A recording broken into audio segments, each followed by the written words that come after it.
Hello there, I'm Black Bright News, and I wanted to talk about Anthony Joshua and the crash he experienced in Nigeria. And when I read that, I don't know, I just felt overwhelmed. It's strange how some newspaper articles, you don't know the person, but there's something that resonates within you that makes you feel this is so sad, and to lose his two closest friends. So I wanted to share my thoughts as I normally do, as I write them.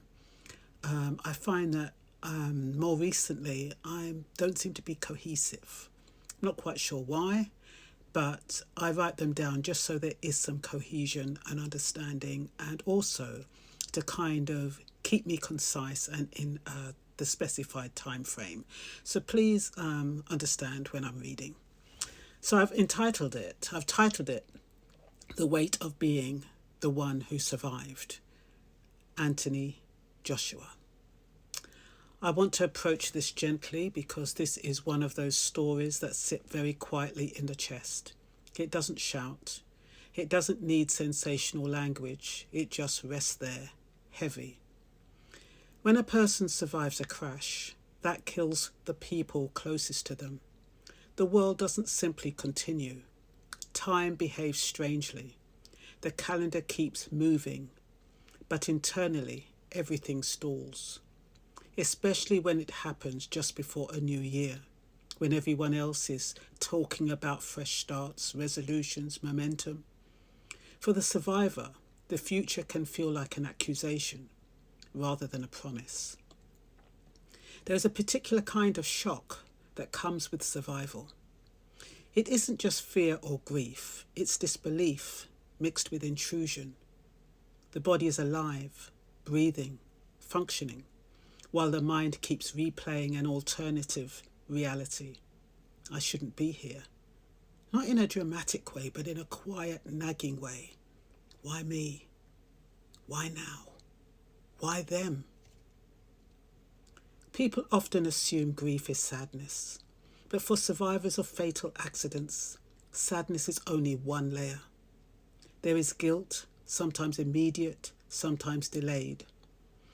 Even if the survivor did nothing wrong, even if they weren't driving, even if the crash was unavoidable, their mind still searches for a lever it could have pulled, a different route, a different time, a different seat in the car. Survivor's guilt doesn't respond to logic.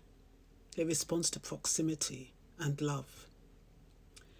There can also be a strange, almost shameful relief at being alive, followed instantly by self-reproach for feeling it. How dare I have a body that works? How dare I have a future when theirs has been ended? That internal conflict can be exhausting.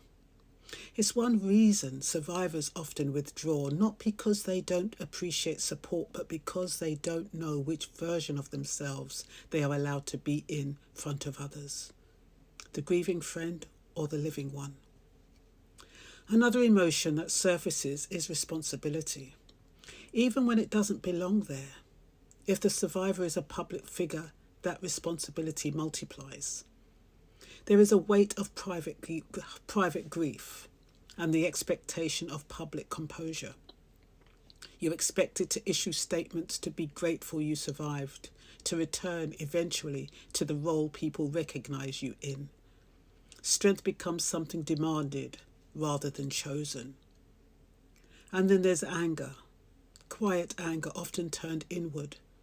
Anger at randomness, anger at the road, the vehicle, the timing, anger at the fragility of life, anger at the two people, anger that two people can be erased in seconds while the world keeps going. The anger doesn't always look explosive. Sometimes it looks like numbness or irritability or even exhaustion. For some survivors, memories fragment. The crash becomes both vivid and inaccessible. Sounds, smells, images intrude at unexpected moments.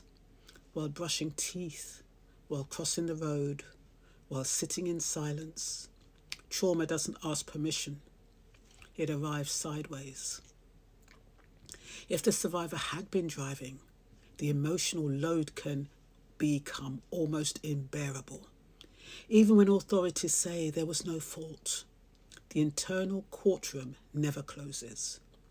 Every action is replayed under harsher standard than any Every action is replayed under a harsher standard than any legal one. The sense of being entrusted with others' lives and losing them can distort a person's identity for years. Confidence, self-trust, even joy can feel dangerous afterward, as if happiness itself is a betrayal. And yet this is important. Survival can also carry a quiet sense of obligation, not always consciously, but internally. I'm here for a reason. That thought can be both grounding and oppressive. Some survivors feel pressure to make it mean something, to live better, to honour the dead by being exceptional. That pressure can be heavy.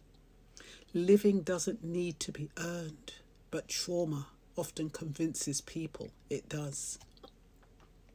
For listeners, there is something deeply human in recognising that survival is not a gift wrapped neatly in gratitude.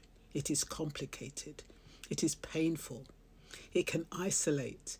It can feel like being left behind rather than saved. What helps often is permission. Permission for survivors to grieve without timelines. Permission to speak about the dead without being told to focus on the positive.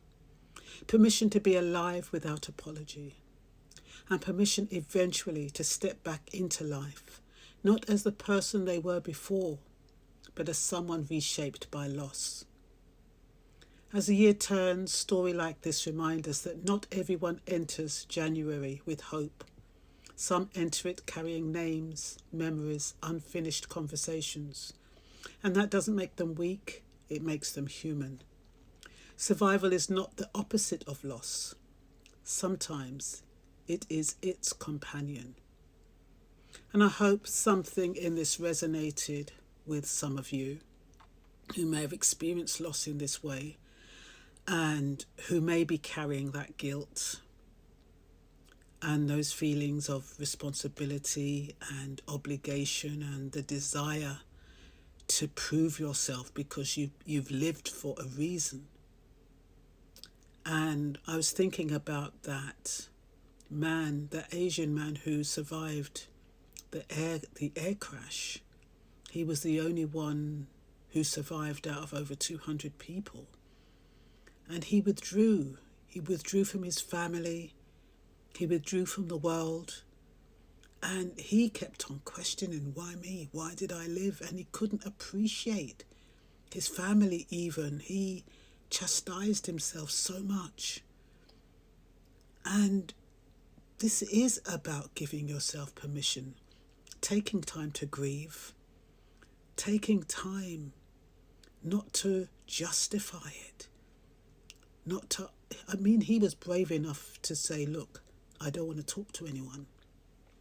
But some people, they feel pressured to respond and to have this presence in front of people because it's almost like an obligation when you're famous to respond in a certain way.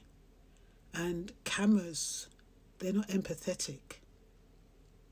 And it's never ceased to amaze me when newspaper reporters, somebody's just died, somebody's just gone through trauma, and they're asking them questions. So how do you feel? What are you going to do next? Can you tell us? And I'm just like, don't you have any empathy at all? Don't you have any sensitivity? I mean, people are grieving and they want to get a news story. That will never cease to amaze me. Anyway, like I said, I hope this resonates with some of you. Compassion, condolences go out to the family of Anthony Joshua's friends.